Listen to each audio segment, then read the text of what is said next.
Welcome to Discover Indie Film. I'm your host, Jeff Howard, and I'm pretty honored today. I've got actor and filmmaker Finn McCager Higgins with me. Hey, Finn. Jeff, thanks for having me on, man. We are on Zoom, so please don't complain about the audio quality. You know, audio quality since COVID hit us, like people don't expect podcasts to sound great anymore. But this is an international Zoom between Canada and its faraway distant cousin to the south, the USA. Absolutely. I'm in California. So Finn is on this Discovery Indie Film podcast because his film In the Pines was at Film Invasion Los Angeles in 2021, where it was an official selection for short film experimental art house. I lovingly am going to refer to it as a over 41-minute opus because it is, we have since created the category featurette so that 7-minute shorts and 41-minute shorts aren't in the same damn category because it's just a different beast, right? Like, yeah, that's under 20-minute, right? Yeah. Yes. In fact, I probably could be rattling off a bunch of awards you won if we'd had featurette awards because it's so hard for juries to be like, everyone on the selection jury loved In the Pines. It's a freaking great film. And really, I love that we have the experimental art house category for you to submit to because this is how, when I use the term art film, I consider it a compliment. Like In the Pines is definitely an art film and definitely seeks to be creative and expressive. So bravo to you. And I believe you and Tom Groom were the two behind it, and just obviously the two of you did a lot of great work on this, and one can tell by the credits, I think you two almost did all the work. We did. It was me, Tom, and actually our cinematographer, Jesse DeRockany, was also hugely involved. The truth is it was a 3-man passion project. And huge props to your director of photography, Jesse, because it looks fantastic. Oh, thank you. It is a great looking film. But before we hop into the film, and before I hop into the first question for you, I got to mention, of course, that In the Pines is in the Discovery Indie Film TV series. It's in the most recent season 5. And I believe it bats cleanup, as I call it, because you throw the 41-minute art film at, I think it's episode 10 in season 5, because you don't want anyway, the flow of the flow of that season of the TV series, your film just sits there, and it's their reward when they get to the end of the season. Wow, thank you. I like that. I like the way you put it. Yeah. Well, what can I say? That's a fun thing for me, actually, is putting together a season like that, because it's way more stressful actually than throwing together a film festival. Because when you program a festival, it's one day and it's over. And if like you have some films that don't belong together, but it works for the filmmakers, you don't really stress about it. Mm-hmm. Like a TV series, that's like up there for years. Like if it doesn't grab people and take them on a nice little path that keeps them hooked, you have royally fucked up. And by the way, cursing is allowed. Good to know. Yeah, I should have warned you about that. I figured. I mean, I know In the Pines, the art films and everything else that played at your festival. I can't imagine that they were all PG. Hey, we're not. Definitely not. Well, so anyhow, so we mentioned that In the Pines is in the TV series, and that it was at Film Invasion LA. So now I can hit you with that first question and just let you run with it, which is, it's a really well accomplished film, and everything. The thing that impressed me most about it actually is the directing. You and Tom both do a great job acting, and the cinematography is great.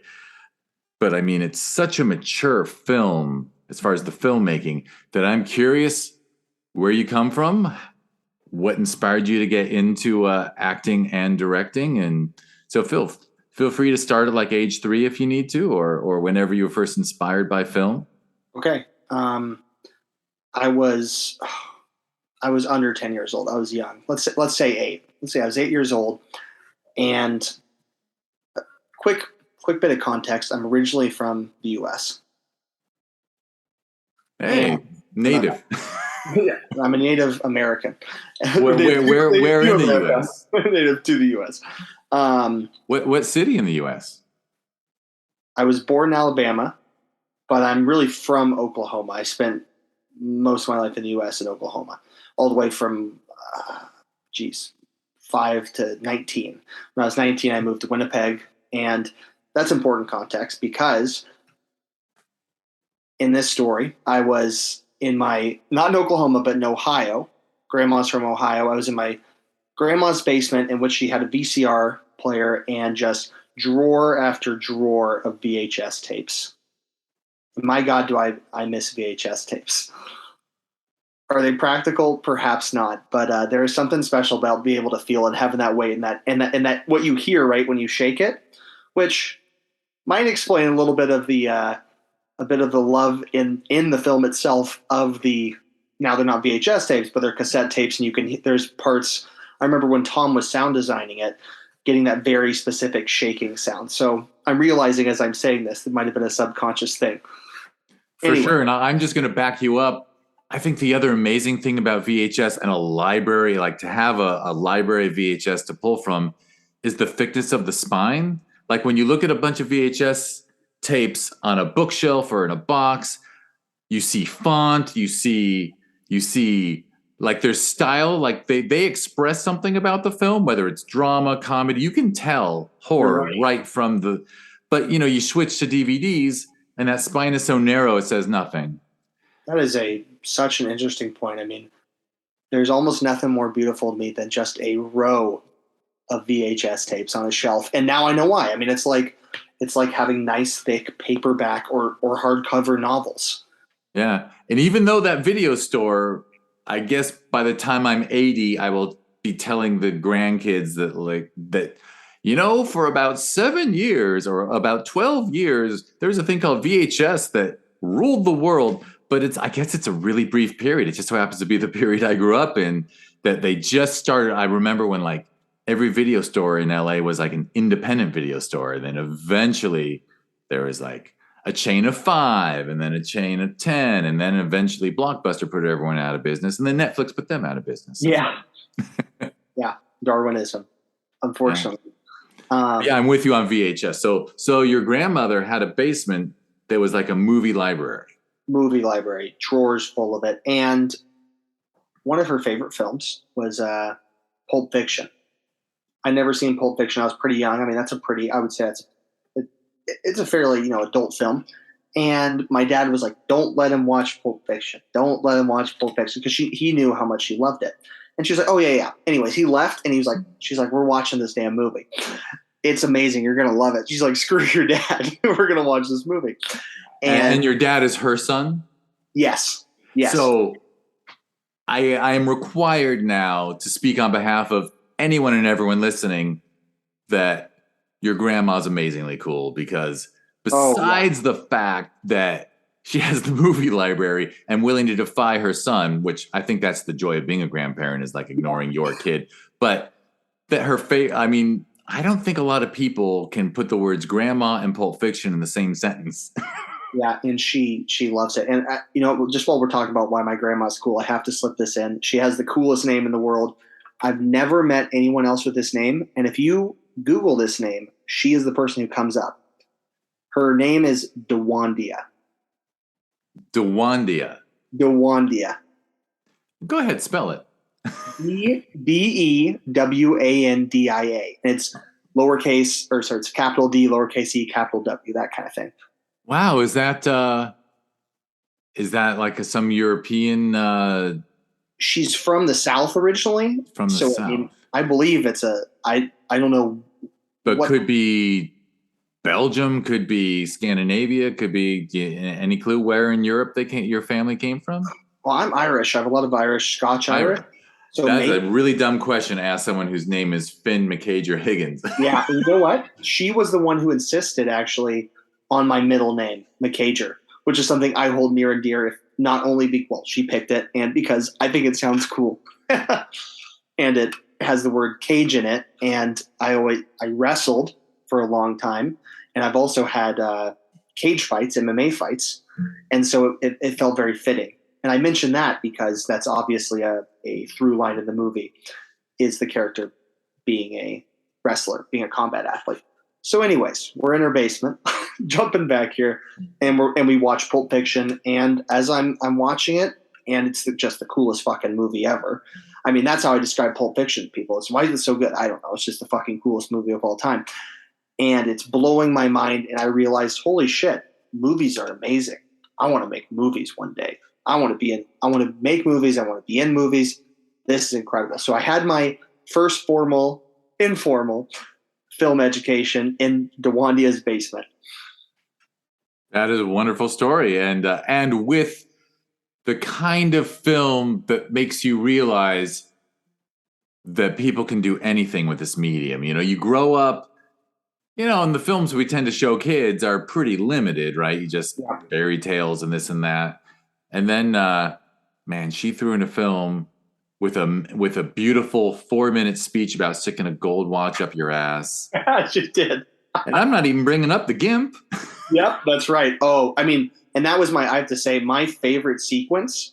And it still is, I think, because nostalgia. Although you rewatch that film and you're like, what's the best part? Well, her favorite sequence is she loved the Jackrabbit Slims part with Travolta and Thurman. And she was like, I just love the way John Travolta dances. I love the whole milkshake. Pretty goddamn good milkshake. She loves that whole thing. My favorite part, I mean, of course, being a young boy, is whenever Bruce Willis gets a goddamn samurai sword and goes back in there and kicks some fucking ass. That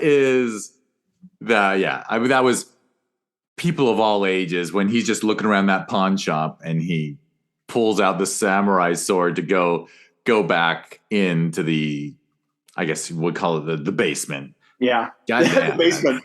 That's so freaking great. That movie is great. Yeah, I know Tarantino has his detractors, but I love that you mentioned the milkshake, because we talk about that all the time, even now, because milkshakes are like $9 now in LA at like some restaurants. I'm like, can you believe that, like, Pulp Fiction that was only like 20 years ago or whatever, 25 maybe, like when the $6 milkshake sounded completely absurd. Yeah. And now that'd be so I think of it every time we're kind of a milkshake family.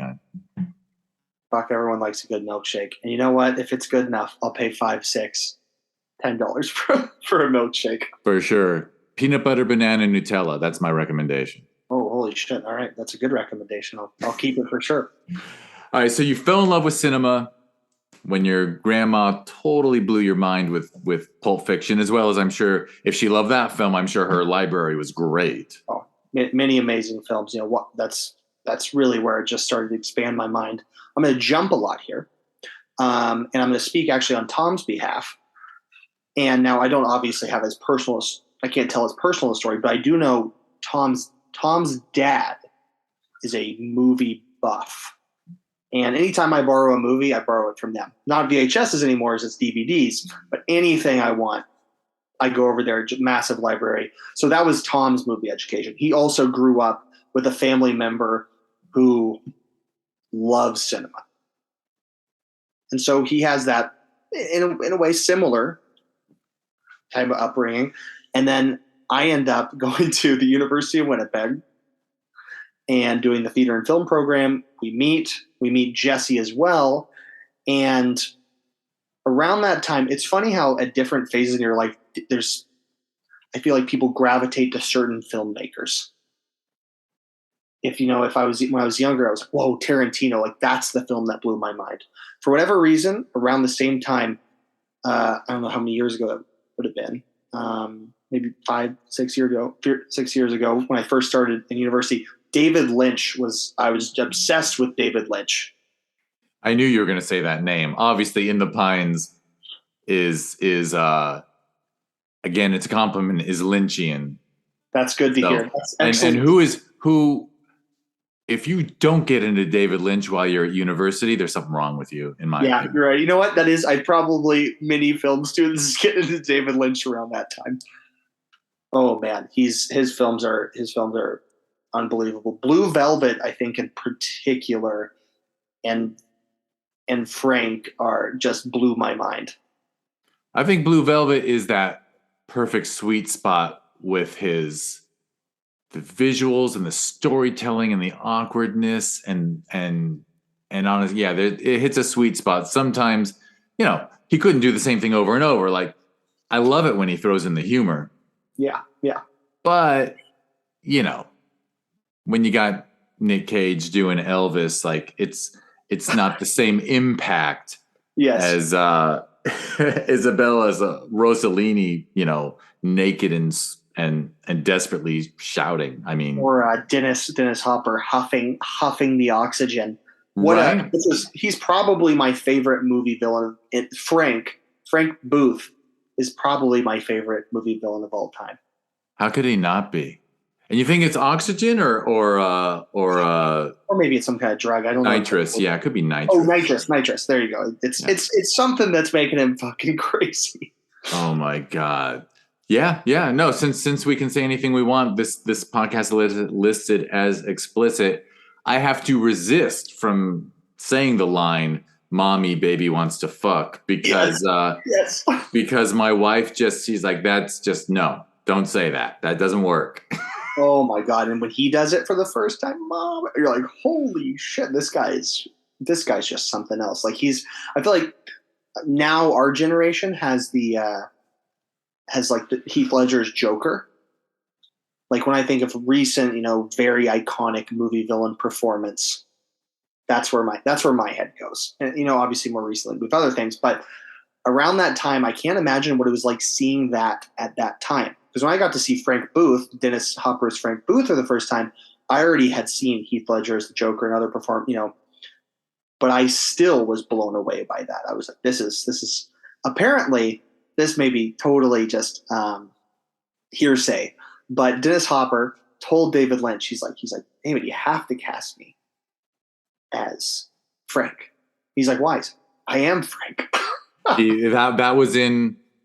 Hey, I was in college when that film came out.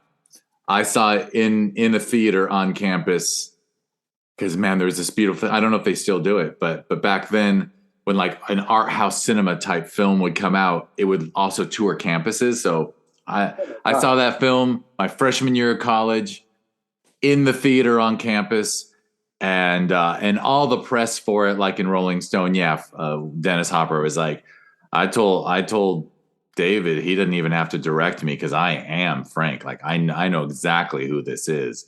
Oh man, and that's awesome. The rare bonus. There are very few bonuses to being a recovered drug addict, but I guess that's one of them. Yeah, I mean, yeah, that performance is unbelievable. And kudos to you, by the way, because I'm sure not everybody discovers David Lynch and watches these films. So, I'm sure not everyone. I assume if you were hanging out with but unless they were cinephiles, like, it takes a little effort to educate oneself on the breadth and depth of cinema. Well, I'm lucky to have been like my grandma, and then being around people like Tom, being around people like Jesse, who are also, the love of it. And we each come with our own little libraries of, oh, you got to watch this, you got to watch this, and then we combine. Now for Pines, we were all thinking David Lynch in our mind. Yeah, you even use that ear in your first shot, and we even use the ear. I forgot. But you made it your own with the green tint and everything. I'm sure this is no spoiler. No, it is certainly not a spoiler. It is, and we specifically used it. Obviously, it was an homage in our head, but also because of my character having been a wrestler and having the scarred tissue. It's kind of a weird, grotesque like image. I mean, just like Kyle MacLachlan finding that little cut off ear in the middle of the park. For sure. Absolutely. It sets a tone. It absolutely sets a tone. So that's the quick history of the influences behind In the Pines. For sure. Well, so the three of you met at university in Winnipeg, and did you start collaborating right away, or was everyone just doing their own thing at school and then eventually started collaborating? Started doing our own thing, eventually started collaborating, and then upon graduation. So actually what happened is we shot the final scene of the film first, and it was a thesis, just that scene, no context. But But did you have a script? Did you have a whole script and you chose the last scene, or you just kind of like came up with that scene and then you built the rest around it? We had an idea about the rest, a vague idea. So it really was making that scene and then working backwards of being like, okay, what could possibly, okay, we had these preconceptions before, but what could possibly lead to this? And I found it very, at least useful with writing, because writing's difficult.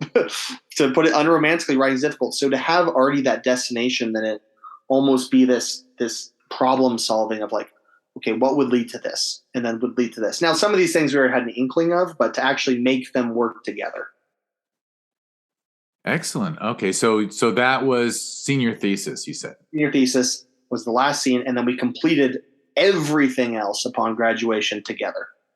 And the film program at this university, was it fairly hands-on? Was it a mix between hands-on and theoretical? And it was almost it was very well. It starts theoretical. You know, you learn the history of film. You do that kind of thing. You learn the ideas, but as you get deeper and deeper, it becomes almost completely practical, which is great. Excellent.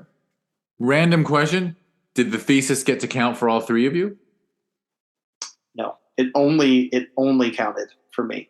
Oh, nice. Right, so I got lucky. But obviously, you probably helped out on theirs. Like, yes, yeah, it was a reciprocal thing. But that was the one we knew when we were making. We're like, this is not complete, but this will work for this. Right. So, okay, so then right after graduation, you start expanding that script? We start expanding the script. We start working on it. And the actual filming took place over, ungodly amount of time, because having our schedule, because it was just self-funded, and getting access to the locations and having that line up too with when we were available, all three of us, because we're the actors and he's the cinematographer. So that was both, which made it possible, but also made it a logistical nightmare. And that's only three people, so I don't envy anyone doing. But the three people, you had freedom that you could, if you could work a day or two and then take a week or three off and then get back to it. And obviously, one of the really impressive things about the film is the locations. I imagine being in Winnipeg is helpful because it's a small city that if someone has a skyscraper under construction, you can actually get into it, which is amazing production value. Whereas I can promise no one in California will let you. The permits alone would be nuts. That's the perfect example. We knew for a while, we're like, fuck, we need a construction site. Fuck, we need a construction site. Holy fuck, we got access to a construction site. And it was, an impressive one. Yeah. Oh, it's so cool seeing that building finish now. We're like, holy crap, we were up there. Like, we have this on film, like this building being made. The funny thing is, I bet every LA-based filmmaker who watched your film as part of that virtual festival in 2021 was like, man, they spent a lot of money on this because to get inside a skyscraper and show it with so many dangers on that screen. Yeah, I mean, there's no doubt about it. It was it was not safe, but worth it. Worth it. Well, worth it. I think Werner Herzog would be proud. Very, very. Not that we snuck in. We didn't sneak in, but for sure. But so that's great. So and you obviously, so in the writing of it, you wrote locations that you figured you could get a hold of, because I mean, obviously, once you're out in the forest, you get that. By the way, I'm going to assume, I'm just going to jump to assumptions about you. I'm going to assume you also kind of like Coen Brothers and films like Miller's Crossing, because you have guys. You have characters like dressed nicely walking in the woods. Yeah. No, that was something very conscious. And Tom loves that too. It's like something so weird about having people dressed in business outfits. I mean, I'm just repeating what you said. There is something very interesting about that. Another film my grandma introduced me to was No Country for Old Men on the VHS. Not that but just to reference a Coen Brothers movie there. Yeah, for sure. Yeah. All right, so you wrote, but you had great instincts writing the screenplay to do locations and contrasts and whatnot. So how long did it take to shoot? Oh God. If you count, it was at least 2 years. It was at least 2 years when you count shooting the thesis scene through the end of it. It was I'm saying at least 2 years. And is Tom edited it, right? Tom edited it. Yes. So was he editing along the way? Like Yeah. would you shoot for a day or three and then you'd actually be able to see what you had accomplished? Yeah, he'd edit it, color it, and we actually had to go back and reshoot a lot of stuff too, which is part of why that timeline's so long.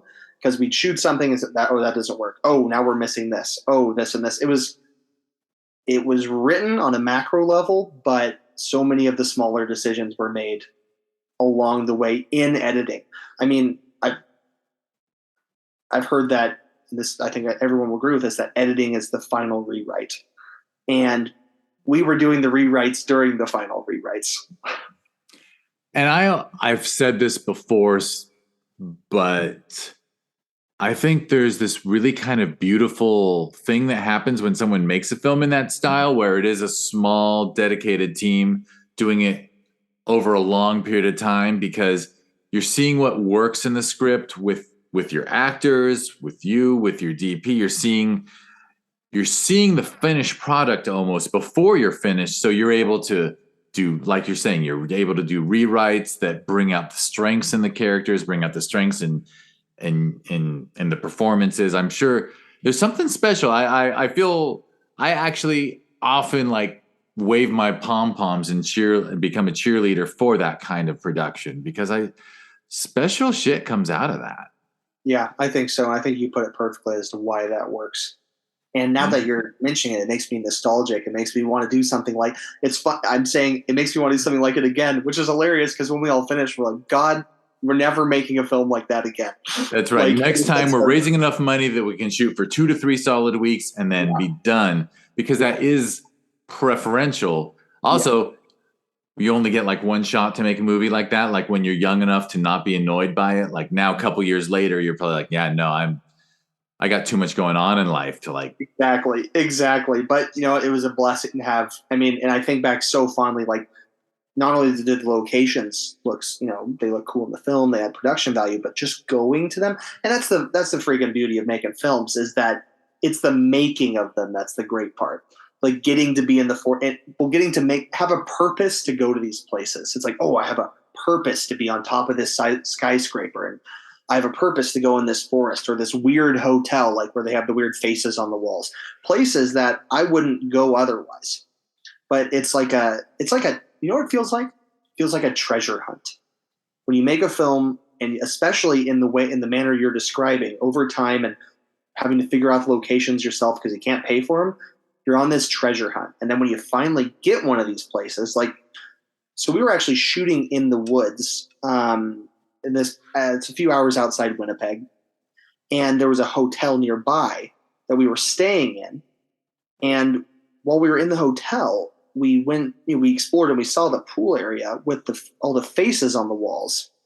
And I was like, good God. I was like, this is the creepiest fucking thing I've ever seen. I was like, this is incredible. We have to shoot a scene in here. And we actually retroactively, I don't know if this takes the magic or increases the magic, but retroactively took that symbolism and then started to plant it in other places in the movie. I know exactly what you're talking about. And so that sun face so that it wasn't scripted to reappear later. It was just sort of a gift of the process. That scene was going to happen for sure, but we didn't know how to do it. So we had the sun face there maybe earlier a little bit in the film, and then we were going to have, try not to spoil anything, but we were going to have that kind of climactic reveal, which the sun face, the actual person with the sun face, but we didn't know it was going to be a sun face. And we're also, that's such a weird abstract, it's an abstraction of something that's very real happening in that scene and very sensitive, that we were kind of at a loss of how do you pull this off and have it. And it's I think many people come to the solution. It's like symbolism is the way to pull it off. For sure, for sure. I so a couple years go by, and then when the film gets completed, I assume you shot the whole thing before the plague hit, Yes, and then that was had because I know the film is a film that came to us right as COVID, right as vaccinations were hitting, and maybe festivals were going to be back in person. So hmm I don't know if you held on to it for a little while because you really wanted to watch it in a theater with people, or if you just hit that festival circuit I think it right was after you had that cut. By the way, were you always thinking about a 40-minute film? no.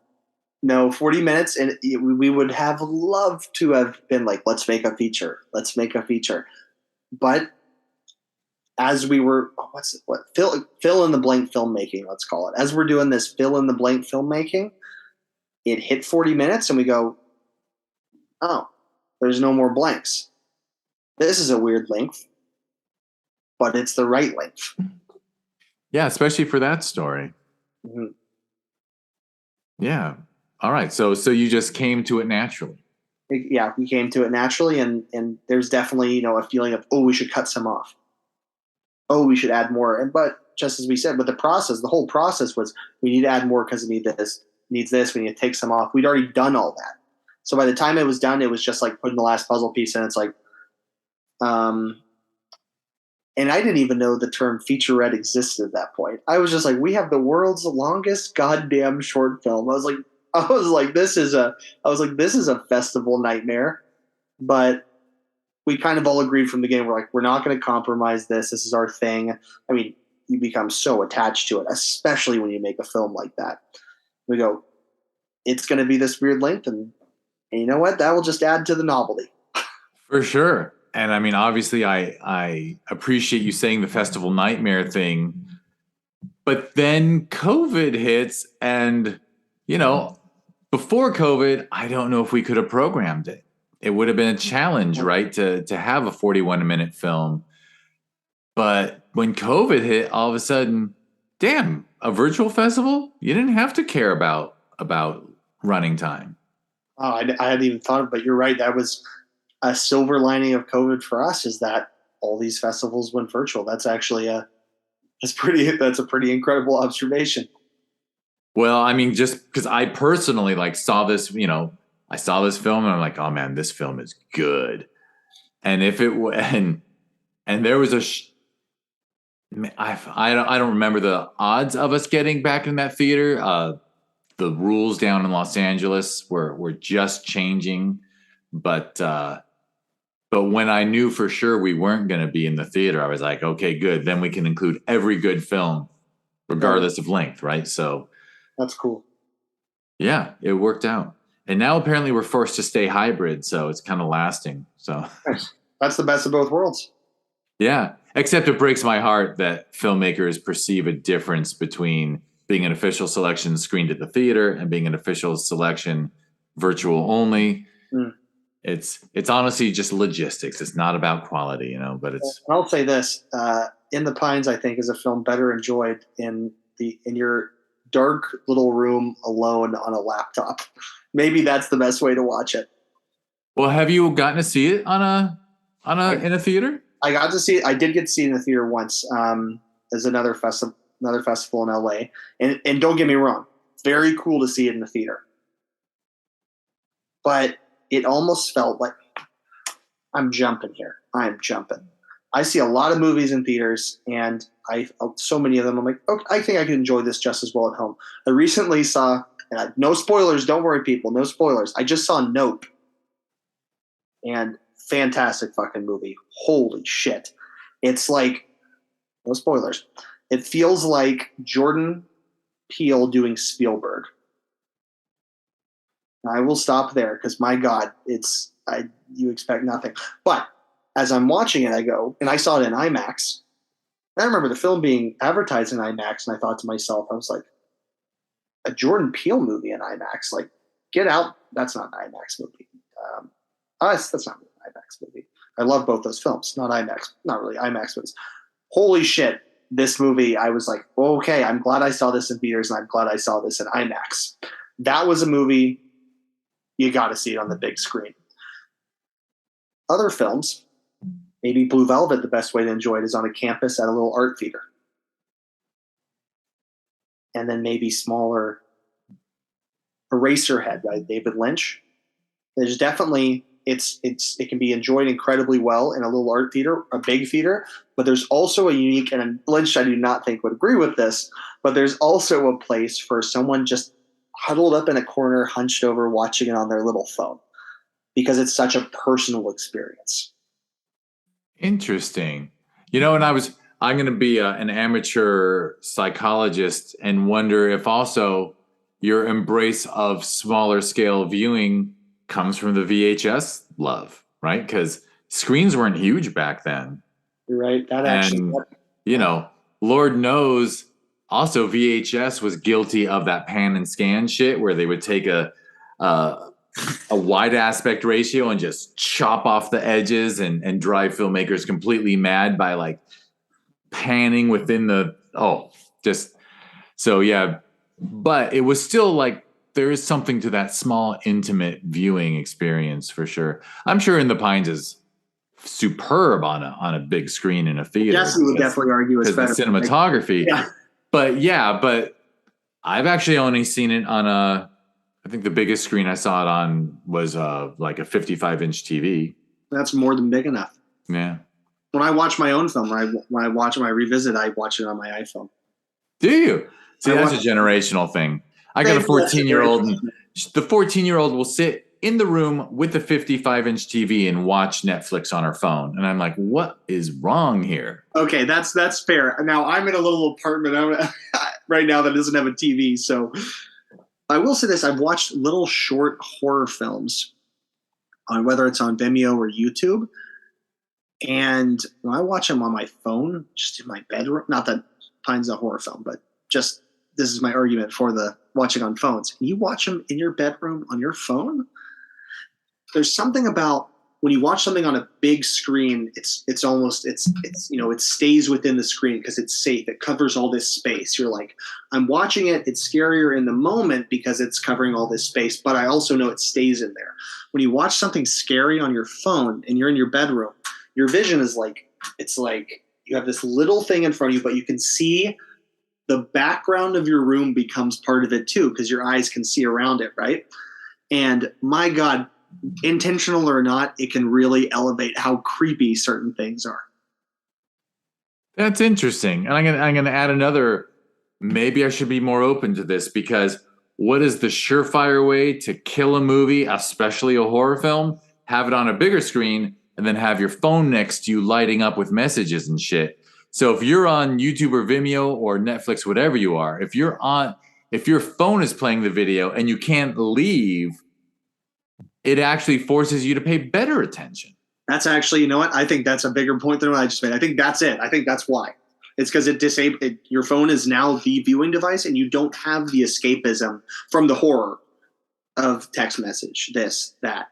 And it's way too tempting. I mean, you have to put your phone in another room, really. I'll shove it between like couch cushions because I don't want to see it light up. Like, that's smart. But it doesn't matter, Your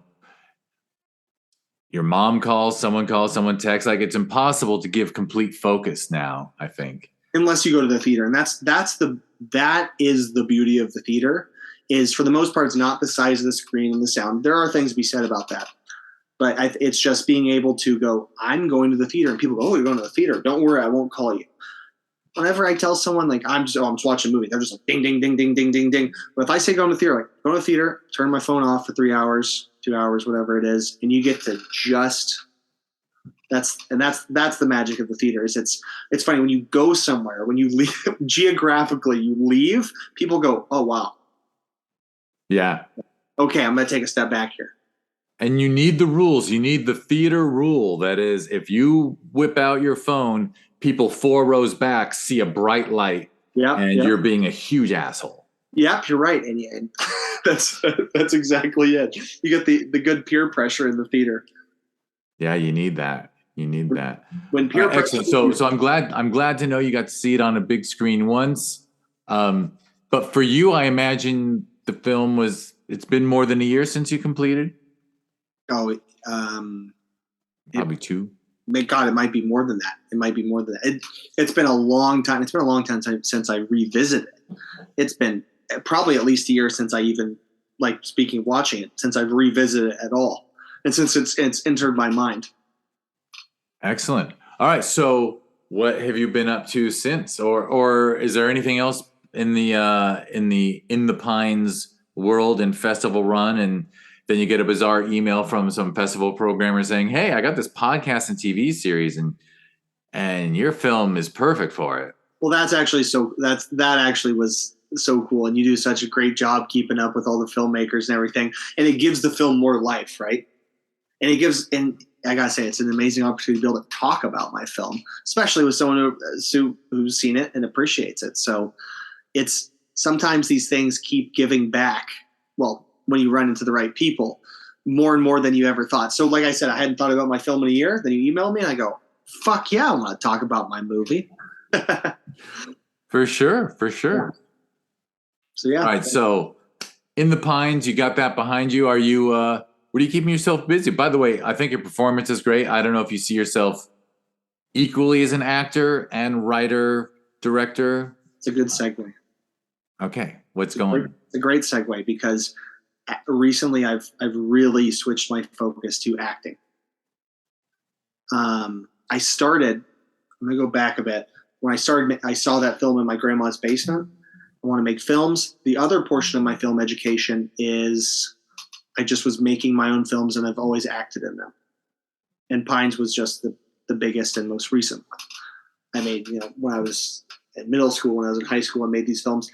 And I always thought it was just the directing I was into. But after a little bit of further introspection, I was like, oh, I'm making these movies so I can be in them, which I think a lot of filmmakers do. I think a lot of people who want to screen act specifically make films themselves to be in, which is, at the very least, it's great fucking practice.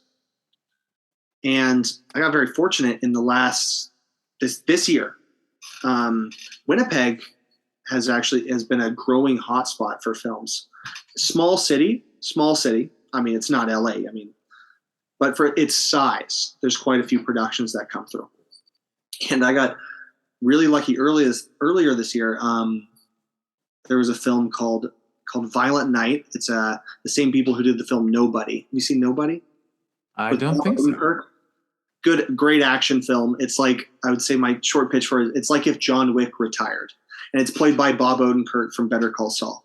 Oh, I missed it. I haven't seen it yet, but I'm aware of it. It's got specifically a spectacular action sequence in the first act.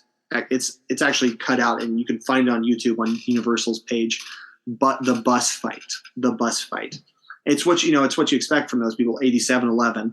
They put these most insane, cool choreographed fights in. And what's so fun about that movie is that it's a guy it's a hitman who's retired. This is Bob Odenkirk. It's what you're thinking. Yeah, he has reached deity status at this point. Man. And he's someone I've been a fan of. He and I are almost the same age. And, I remember seeing his stand-up specials on HBO 30 years ago. He's got an amazing career. The first time I saw Bob Odenkirk was when I was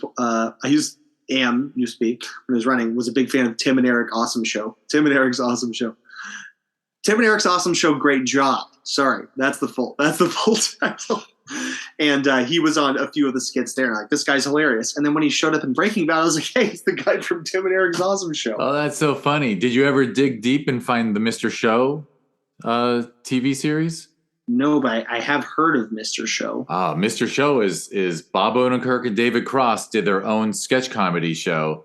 And they did it Monty Python's Flying Circus style, where from the first sketch to the last sketch of a half-hour episode, there's no cut. Like, they go into each other. There's cuts, but the story just they transition from sketch to sketch.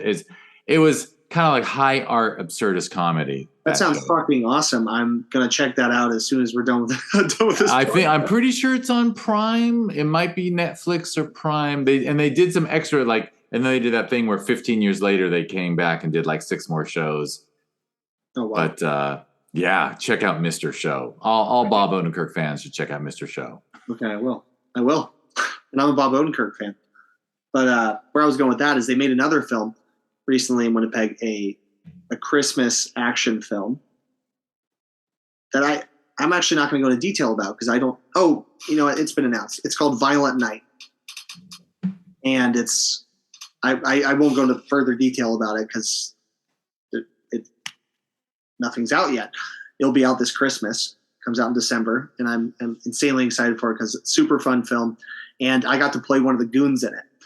And under a very specific set of circumstances, I got really lucky. I had a special set of circumstances that led me to meet the producers and ended up with me getting cast as one of these stunt actors, which is something I do as well, stunt work.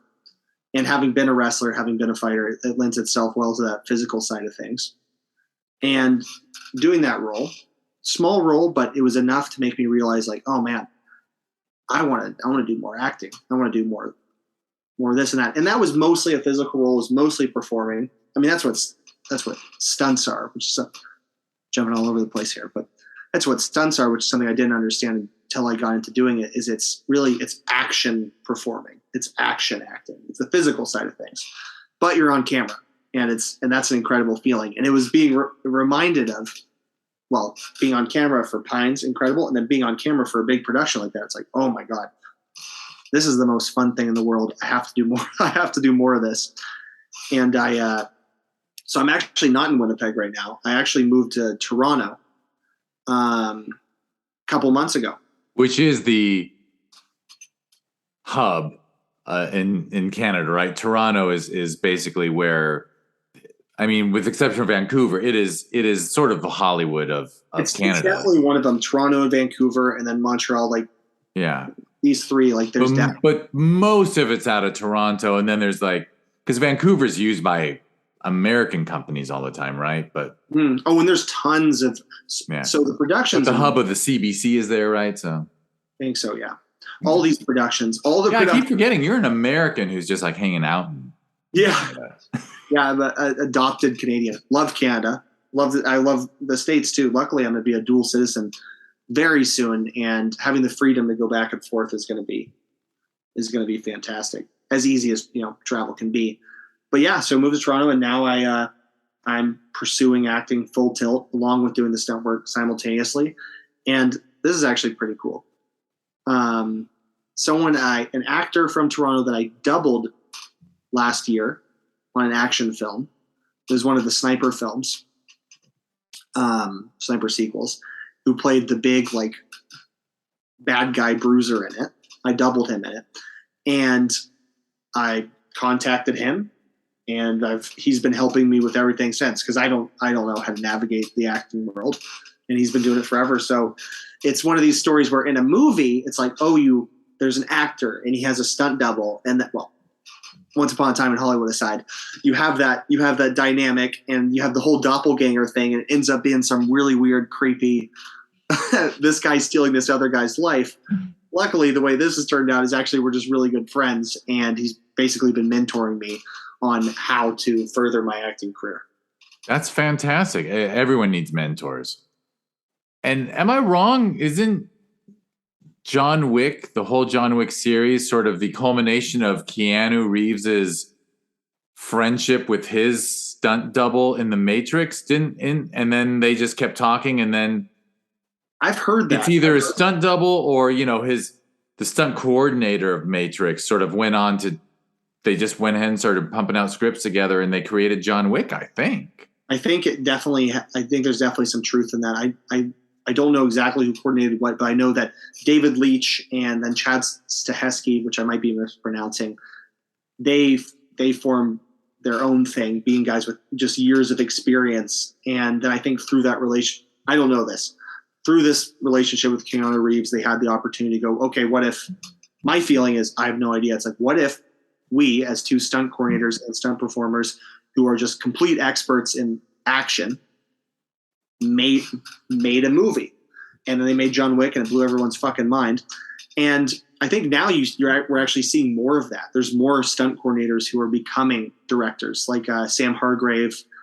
I'm blanking on more, but who did Extraction. No, I mean it is totally legit.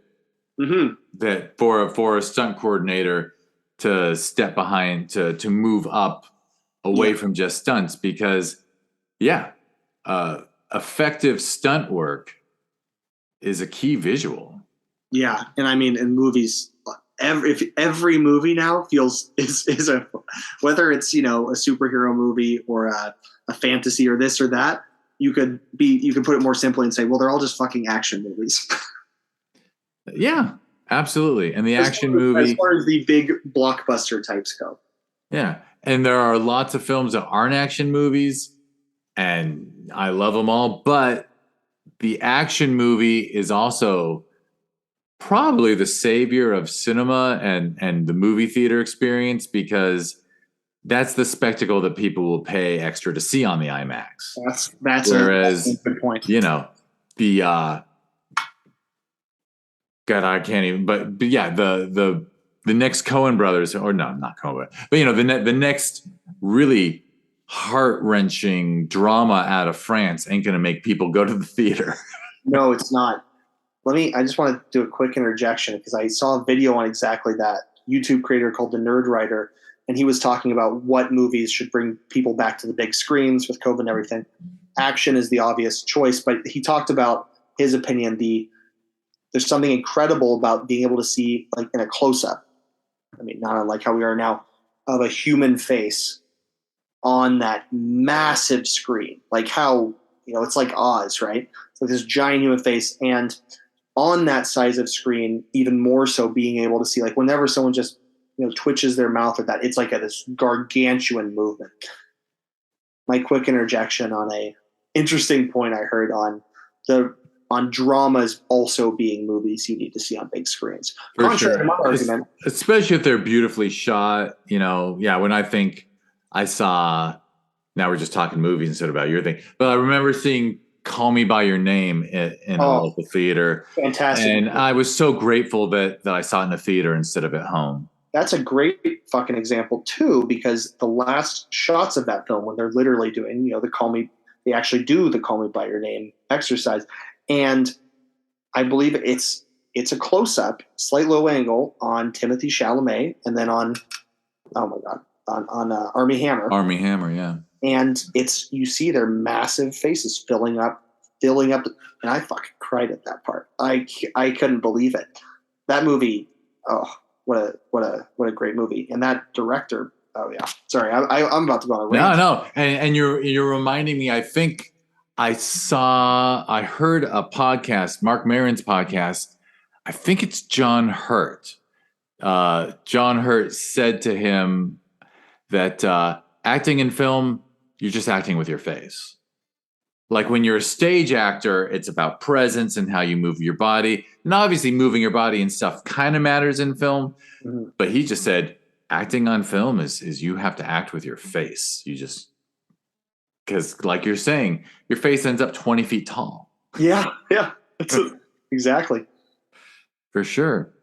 Well, good to know that you are in Toronto and making some headway. I got to admit, I'm not surprised that you're pursuing the acting thing. I think it's well suited. And the great thing is, as you, fingers crossed, grow as an actor, then you can jump back into co-writing with Tom again, and maybe come up with something that's even more polished. Yeah, absolutely. No, that's the beautiful thing about film is it really all coalesce, like the acting and the stunts and the writing and directing. I mean, it's all crossover. No matter what position you are in a film, to do your position to the best of your ability, you have to understand all the others, which also opens up the possibility of just doing those positions. And yeah, I've had this conversation a couple of times the last year or two where people they'll say to me, yeah, I've had mentors tell me to pick a lane. And my response is, yeah, like Taika Waititi chose a lane. Like there's so many people now who aren't choosing a lane. They're acting sometimes, they're writing sometimes, they're directing sometimes, And I think the world is the rules are less stringent now than they used to be. I think it's a beautiful thing. That's a good thing to hear. For sure. Was there anything else you want to Anything else going on you should mention? Do you know what Tom's been up to since that? I wish we could have had you both together because obviously In the Pines is a pure collaboration. Yes. Instead of three people. The So definition. send him my best. Make sure to send him my best. Oh, I will for sure. I'm going to obviously send the link to this. So Tom, well, he was the sound designer of the film. And okay, let's take it back to David Lynch. Let's take it, well, it's something I thought of earlier, not on the sound, but David Lynch did Eraserhead, right? And he made that film over a long period of time with a dedicated group. So not only was his style an influence, but his literally the way he said, well, he made Eraserhead. I'm not saying this is Eraserhead, but it's similar ballpark as far as the process goes. He also sound designed Eraserhead. And something that kind of blew my mind is when you watch anything by Lynch, maybe not anything, but most, maybe all, when you watch the credits, it gets down to sound, and it says sound designed by David Lynch. Speaking of people working in different lanes, like who the fuck thought the director is going to do sound design? And it's because it's something he just thought was so important. And Tom took that and ran with it. And so he sound designed the entire film, which was a huge part of why it took so long, because he's a perfectionist, and either like one of the entire scenes where we talk in the car, we ADR'd the entire thing, and every sound there is just a sound Tom created on his own. There's so many sequences in the movie that are just complete sound design. And oh my God, it goes a long way.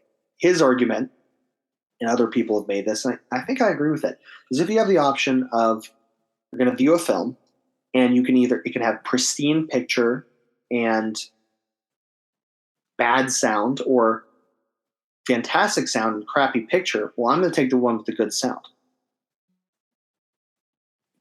I think that's valid. I think that's true.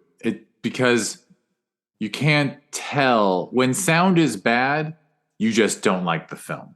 Yes. You really don't. It's really interesting.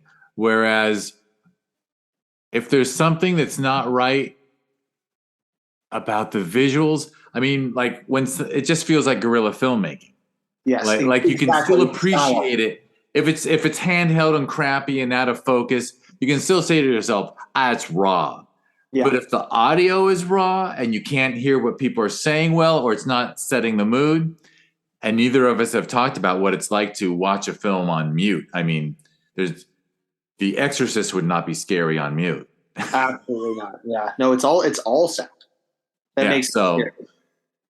Yeah, we can't even understand how much more important our ears are than our eyes, and it does make me. We've had some films focused around the deaf community, and it's a really interesting experience to be in a theater with 90 people who don't hear. Interesting. And then all of a sudden, you as a hearing person feel out of place. It's really interesting, but the appreciation for film. Yeah, I don't know. A friend of mine who recently moved to Montreal, who speaks French, and everyone else, Montreal, French Canada. Apparently, the French, or at least in French Canada, they don't say watch movies; they say listen to movies. Really? Yeah, which that's rad. That's pretty cool.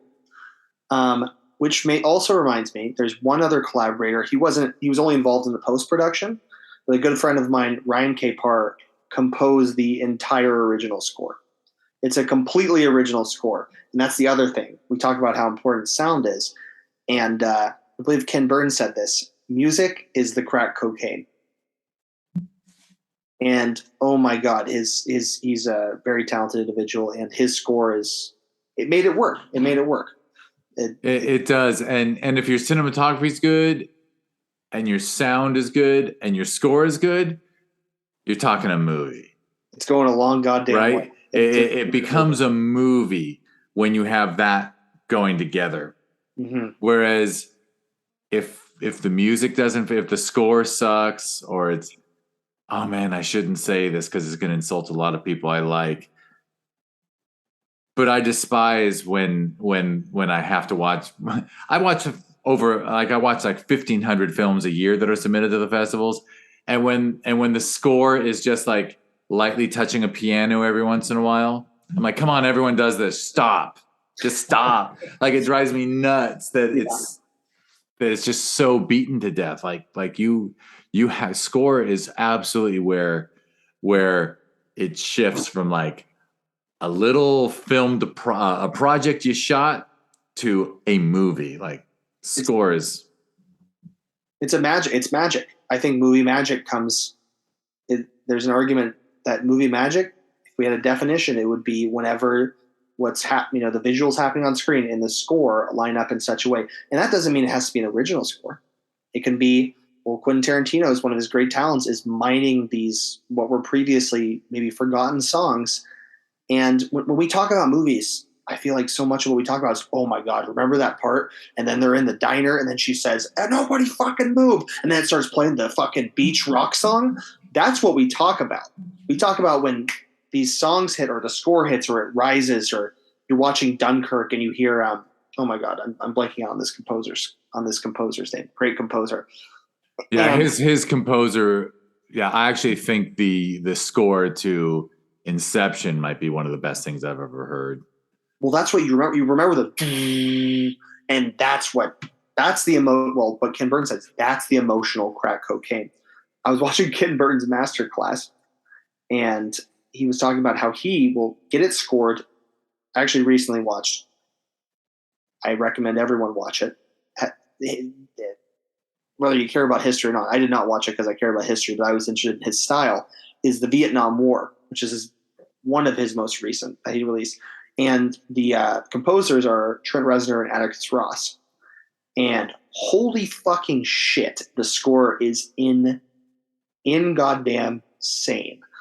And he talks about, his masterclass, he talks about that film or that series in particular, and they would put in the tracks and then he would put the picture in based on that. Which is funny because I think a lot of people look at that as kind of the easy way to edit. It's like, well, you put the music in and you do the cuts, and it's like, well, there's a reason. It's because it fucking works. Especially when you have Trent Reznor and Atticus Ross making your fucking music. For sure. They're so, yeah, that's so good. And you're reminding me of, a lot of great films where the score is written and, the Dust Brothers did like the best score of all time for Fight Club. Oh, yeah. And people don't even talk about the score, but trust me, that film without that music would be a quarter as intense as it is. Absolutely. Certainly what you said, a movie is only a movie once it has a score. Once it has a score. Yes. Or if there's a really bold choice to have none, it's because it fits. Yeah. No Country being a great example of that. I know it has maybe some music in there, but I would definitely not say that movie has a score. For sure. All right. Well, anything else you wanna toss in before we sign off and then we come back and do you answering the 4 questions? No, I think that was no. All right. Well, hell, tell people how to find you on the Instagrams and the whatnots. I'm on Instagram and it's just Finn McCager, which will probably be in the title for this podcast.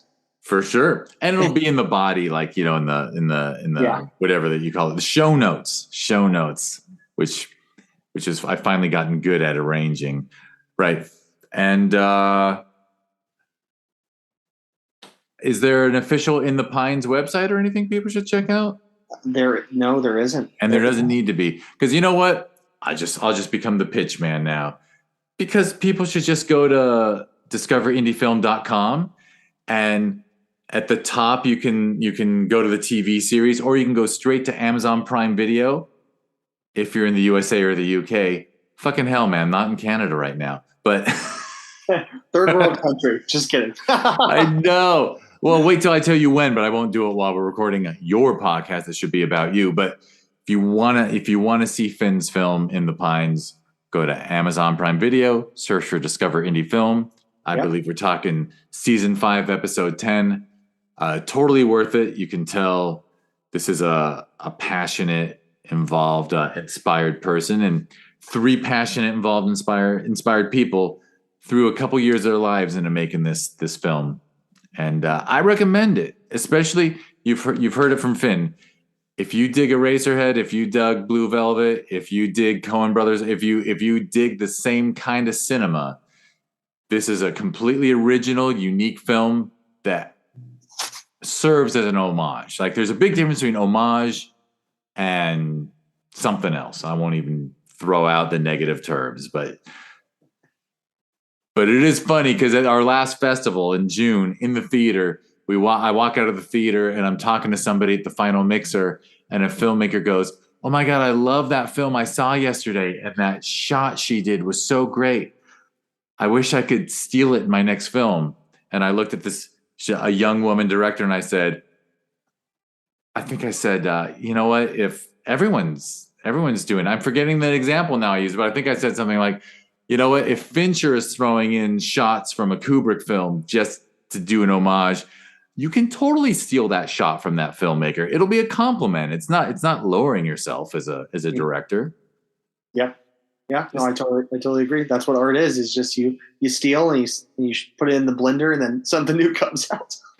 It really is. And for sure. All right. Well, I will enact a little self-discipline and get this finished so that Finn and I can move on and talk about other films even more so than we already have. So discoverindiefilm.com is where you can learn more about this podcast or the TV series that was born out of it.